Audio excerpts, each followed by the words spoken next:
बिस्मिल्लाहिर्रहमानिर्रहीम। नाज़रीन अस्सलाम वालेकुम। मैं हूं आपका मेजबान शाहिद मलिक वसार। आज मैं नाज़रीन आपको बहुत बड़ी ब्रेकिंग न्यूज देने जा रहा हूं। ऐसी ब्रेकिंग न्यूज के जिससे मायूस कौम जो महंगाई की सताई हुई है, जो बिजली के बिलों की सताई हुई है, उसके चेहरे खिल उठेंगे। बहुत बड़ी ब्रेकिंग न्यूज आपके लिए निकाल कर लाया हूं।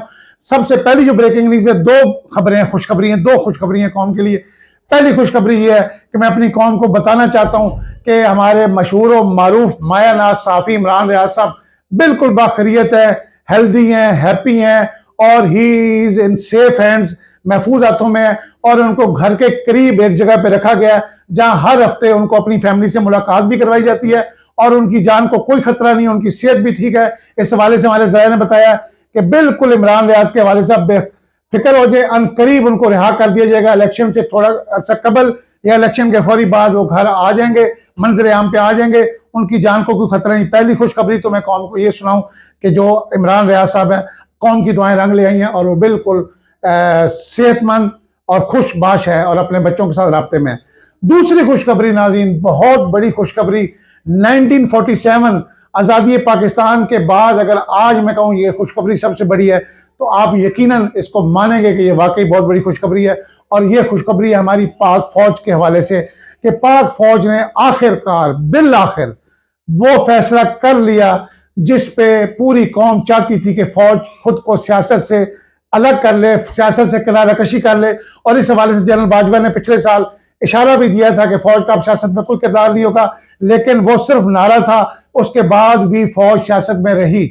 मगर अब हमारे नए आर्मी चीफ जनरल हाफिज सैयद आसिम मुनीर साहब ने एक ऐसा तारीख साज फैसला कर दिया कि जिसके बाद मैं आपको गारंटी दे सकता हूं, मैं आपके साथ चैलेंज कर सकता हूं, अगर कोई चैलेंज कबूल करना चाहता है, कि अब मुस्तकबिल में फौज का सियासत से किसी किस्म का कोई किरदार नहीं। तीन चीजें मैं आपके सामने रखूंगा नाज़रीन कि फौज की आला क़यादत का जो इजलास हुआ है, जो हाई ऑफिशियल मीटिंग हुई है फौज के अंदर, उसमें तीन चीजों पे फौज की जो आला core commander, general officer commanding GOC यानी ब्रिगेडियर्स ऊपर जितना भी हमारी फौज की क़यादत है, उनमें ये कंसेंसस पाया गया है कि अब हमने ये तीन स्टेप्स, इन तीन चीजों का हम इकरार करते हैं, आइंदा हम ये फेल नहीं दोबारा करेंगे। नंबर वन नाज़रीन ये है कि फौज ने अब ये फैसला कर लिया है कि वो सिविल सुपरमेसी के ताबे आएगी, उसके नीचे काम करेगी, उसको तस्लीम करेगी। क्यों? तो उन्होंने देखा है कि अब जो अवाम में नफरत पाई जा रही है फौज के खिलाफ, उसका वाहिद हल है कि सिविलियन बालादस्ती को कबूल कर लिया जाए और इसके ताबे हुक्मरानों के ताबे, जिस तरह हमारी ब्यूरोक्रेसी, अफसरशाही, दीगर कानूनी इदारे काम करते हैं, पुलिस का इदारा या दीगर इदारे, इस तरह हम भी अब हुकूमत के ताबे रह के, जो भी मुंतखब हुकूमत होगी उसके ताबे रह के हम आगे बढ़ेंगे। यही फौज की कामयाबी है और ये बहुत बड़ा फैसला है। इसके ऊपर कंसेंसस हो गया है कि अब फौज सिविलियन बालादस्ती के अंडर काम करेगी। वो जो हुक्म इनका चलता था और हुक्मरानों को पार्लियामेंट से बाहर फेंकना और बाहर वालों को पार्लियामेंट में ला के बिठा देना, तो अब इससे हमारी जान छूट गई है। नंबर टू नाज़रीन, दूसरी बात, ये फौज के अंदर कंसेंसस पाया गया है इस बात पे कि फौज ने 3-4 मार्शल लॉ लगाकर फौज इस नतीजे पे पहुंची है कि ये मुल्क हमसे नहीं चल सकता। यानी हमने 4 मार्शल लॉ लगा के देखे, चाहे वो जनरल अयूब साहब का मार्शल लॉ हो, जनरल जियाउल हक साहब का मार्शल लॉ हो, जनरल परवेज मुशर्रफ का मार्शल लॉ हो, कि हमसे ये मुल्क नहीं संभाला गया। हमने मार्शल लॉ 8-8, 10-10 साल, 11-11 साल हमने हुकूमत की, हमसे मुल्क सीधा नहीं हुआ। लिहाजा अब हम कभी भी जिंदगी भर मार्शल लॉ नहीं लगाएंगे। ये मैं इसके ऊपर चैलेंज कर सकता हूं, आपको शर्त लगा सकता हूं कि आज के बाद कभी भी पाक फौज मार्शल लॉ नहीं लगाएगी। दो चीजें होंगी, इसके ऊपर कंसेंसस हो चुका है।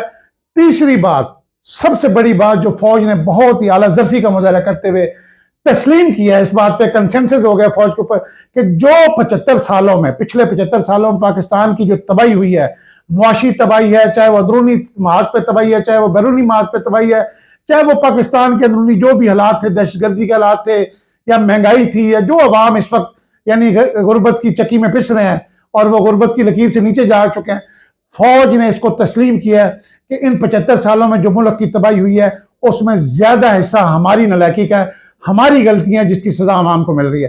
तो ये तीन चीजें ऐसी हैं नाज़रीन जिसके ऊपर फौज के अंदर मुकम्मल कंसेंसस हो गया, मुकम्मल इत्तेफाक राय पैदा हो गया।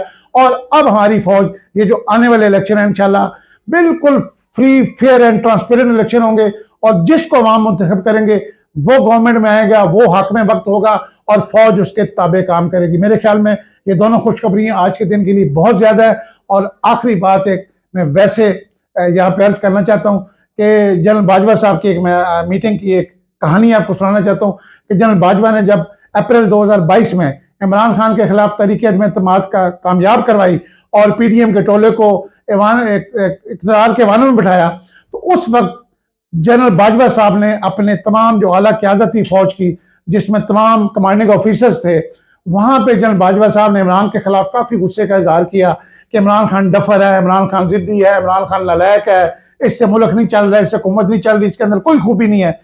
तो ये कहने के बाद जनरल बाजवा साहब ने गलती से पूछ लिया कि आप मुझे सब बताएं, जो सामने बैठे हुए थे हाजरीन, यानी जो फौज के आला जर्नैल थे, जिनमें कोर कमांडर्स भी थे, जिनमें जीओसीज भी थे, तो उनसे पूछा कि आप मुझे बताएं इमरान खान के अंदर कोई खूबी है। तो हाजरीन सारे जो फौजी सीनियर क़यादत थी खामोश रही एहतरामन कि आर्मी चीफ साहब इस वक्त इमरान खान साहब के खिलाफ हुए में, तो हम ना बोलें। तो बाजवा साहब ने देखा कि कोई जवाब नहीं है, तो बाजवा साहब ने फिर कहा कि नहीं, कोई है तो बताएं, मैं सुनने को तैयार हूं, मुझे बताएं इमरान खान की कोई है खूबी बता दे। तो इस दौरान एक मर्द मुजाहिद ने, एक जनरल साहब ने हाथ खड़ा किया और उन्होंने कहा, सर मैं और तो नहीं जानता इमरान खान साहब के बारे में, लेकिन जब चलता है तो लगता है वज़ीर आज़म चल रहा है, और जब बोलता है तो लगता है वज़ीर आज़म बोल रहा है। उसकी शख्सियत ऐसी है कि वो वज़ीर आज़म के लिए बिल्कुल फिट इंसान है। इतनी बात कही जिसपे बाकी हाज़रीन के चेहरे भी खिलखिलाहट है और जनरल बाजवा साहब को थोड़ी सी पशेमानी का सामना, शर्मिंदगी का सामना करना पड़ा। तो ये था नाज़रीन आज का प्रोग्राम। अपनी दुआओं में याद रखिए कि अगर वीडियो पसंद आई है तो इसको ज्यादा से ज्यादा शेयर करें और इसको इतना वायरल करें ताकि इमरान रियाज और इमरान खान के हवाले से जो खुशखबरी मैंने आपको सुनाई है कि इंशाअल्लाह ताला फौज और पीटीए के दरमियान गैप जो थे, फासले जो थे, कम हो गए हैं और बहुत जल्द ये तीनों एक पेज पे होंगे। जैसे मैंने पिछले प्रोग्राम में कहा कि हमारी पाक फौज, हमारी पाक अदलिया और हमारा इमरान खान पीटीआई ये एक पेज पे इंशाल्लाह आ चुके हैं और अनकरीब ये पीडीएम का टोला आपको मुल्क में कहीं नजर नहीं आएगा और भारी अक्सरियत के साथ इमरान खान साहब इंशाल्लाह वापस इक़्तिदार में आएंगे। अपने मेजबान शाहिद मलिक वसाल को इजाजत दीजिए। अल्लाह हाफिज।